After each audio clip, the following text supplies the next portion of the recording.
Hey guys, Jeremiah with Steps Pressure Washing and More. Going to be talking today a little bit about something very near and dear to my heart, and that is business finances. Yes, that is correct. As a solopreneur, which is a one-man operation, you're going to actually need to be able to do your own budget and your own finances along with your own marketing and getting up there on the ladder. Everything's going to be on you. So if you're just starting out or you've been doing this for a few years or a few decades, something that is going to be very important to the success of your business is having a budget so that you know where you're going, know what you're doing. A little bit about why the budget is important. You're going to be looking at what you are trying to accomplish. So if you have a goal of getting from your living room to downtown Los Angeles, you're going to want to know, first off, where you are, where you want to go. So you know you're in your living room and you're going to go to downtown Los Angeles. So you're going to get in your car and you're going to drive west. So eventually you'll get there.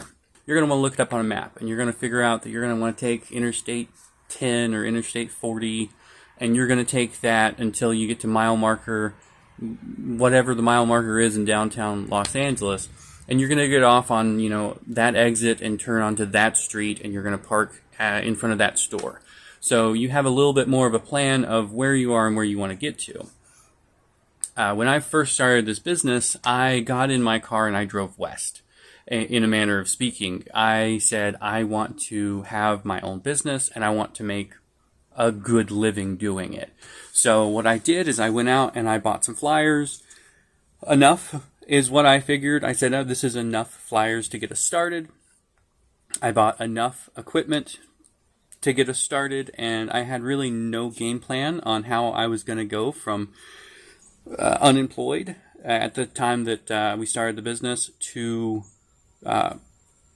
established home services business that we can make a good living on.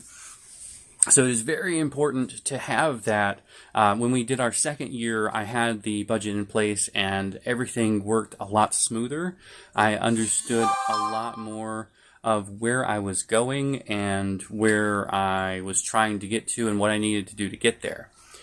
When I did our third year budget, I actually way under budgeted. I budgeted for less than half of the business that we did, and I thought I was being advantageous. The biggest difference is what I did from year one to the first budget I made to the second budget I made. The second budget I made was for our third year. It increased our advertising spend considerably. And one of the biggest things that I didn't understand when I made our advertising budget was that I wasn't going to be increasing our business by 40%. I was hoping to do 140% of what I did the previous year.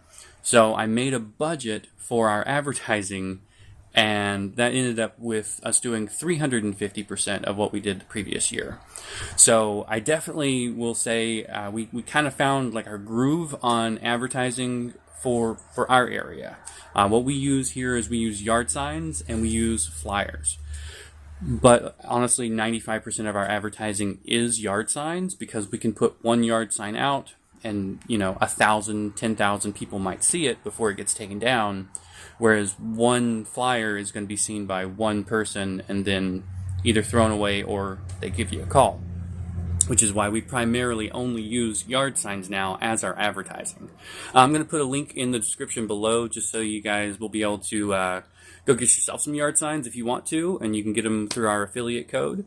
Once you get a little bit established, you're going to start seeing how much money you're making and how much money you're spending and what you're spending money on to make that money.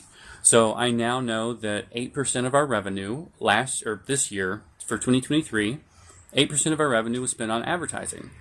Last year in 2022, 14% of our revenue was spent on advertising.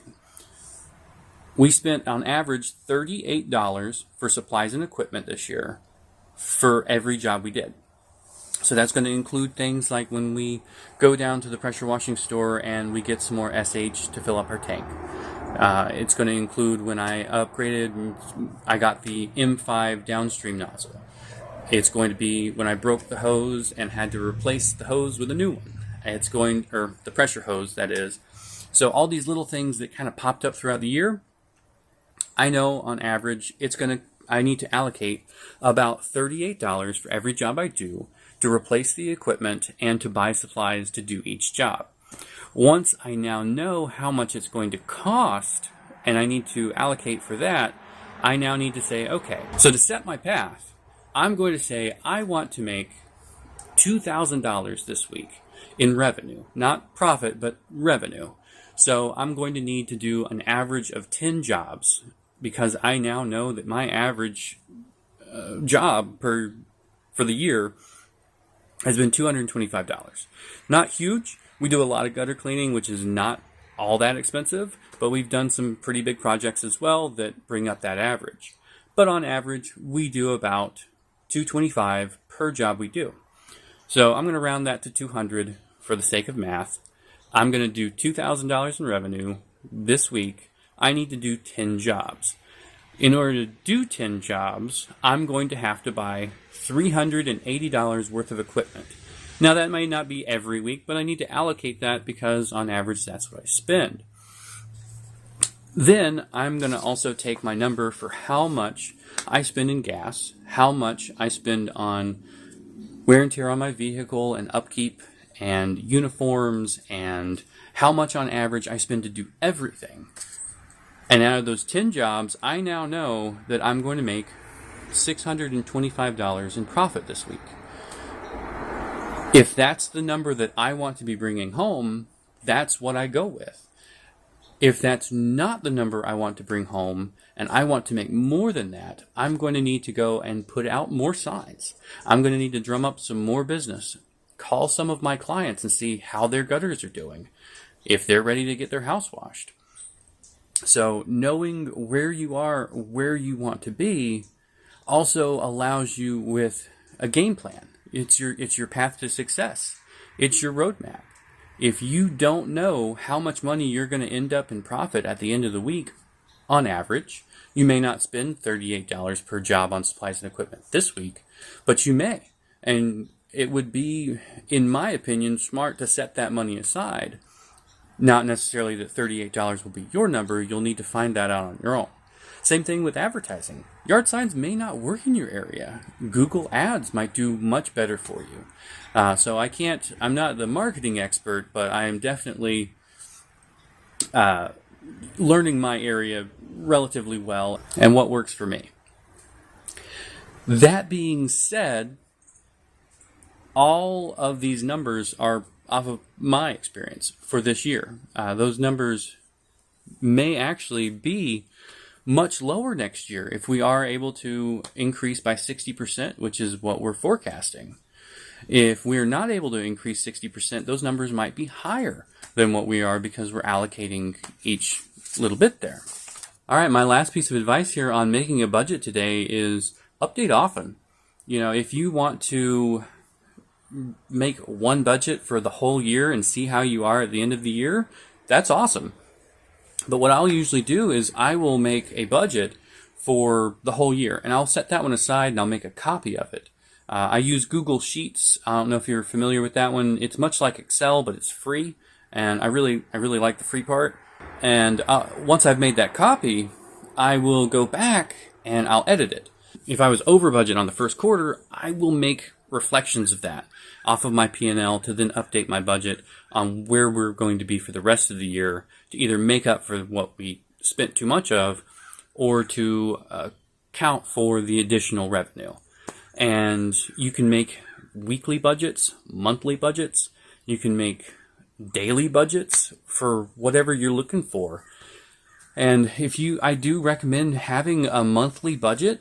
That way you can separate out to different weeks of the month and say, this is how much money I need to make this week. And if I don't make it, I need to make up for it next week to hit my monthly goal.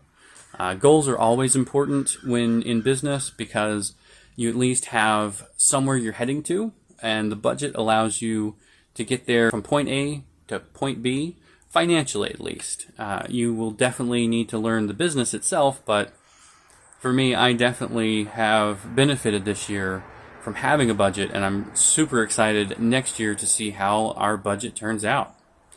That's going to be it for me today, and I hope you guys gained a little bit out of this video. And if you have any questions or would like to see a video done on any other topic, just drop it in the comments, and I'll do my best to make a video if I have any knowledge that I feel like I could share.